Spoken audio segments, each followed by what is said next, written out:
foggier yet and colder, piercing, searching, biting cold.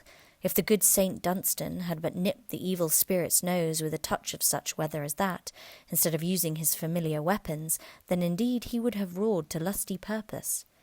The owner of one scant young nose, gnawed and mumbled by the hungry cold as bones are gnawed by dogs, stooped down at Scrooge's keyhole to regale him with a Christmas carol. But at the first sound of "God bless you, merry gentlemen, may nothing you dismay," Scrooge seized the ruler with such energy of action that the singer fled in terror, leaving the keyhole to the fog and even more congenial frost. At length the hour of shutting up the counting-house arrived. With an ill will, Scrooge dismounted from his stool and tactically admitted the fact to the expectant clerk in the tank, who instantly snuffed his candle out and put on his hat. "You'll want all day tomorrow, I suppose," said Scrooge. "If quite convenient, sir." "It's not convenient," said Scrooge, "and it's not fair. If I was to stop 1/2 for it, you'd think yourself ill-used, I'll be bound." The clerk smiled faintly. "And yet," said Scrooge, "you don't think me ill-used when I pay a day's wages for no work?" The clerk observed that it was only once a year. "A poor excuse for picking a man's pocket every 25th of December," said Scrooge, buttoning his great coat to the chin.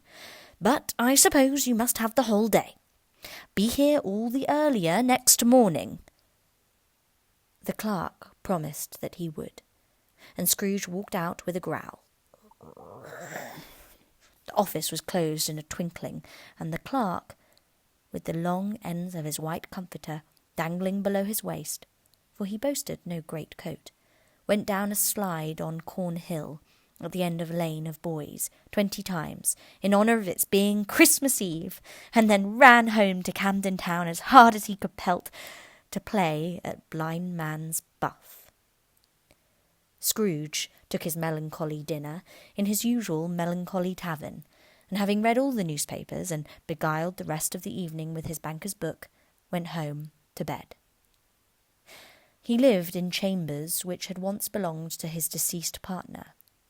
They were a gloomy suite of rooms, in a lowering pile of building up a yard, where it had so little business to be that one could scarcely help fancying it must have run there when it was a young house, playing at hide-and-seek with other houses, and forgotten the way out again. It was old enough now, and dreary enough, for nobody lived in it but Scrooge, the other rooms being all let out as offices. The yard was so dark that even Scrooge, who knew its every stone, was fain to grope with his hands. The fog and frost so hung about the black old gateway of the house that it seemed as if the genius of the weather sat in mournful meditation on the threshold.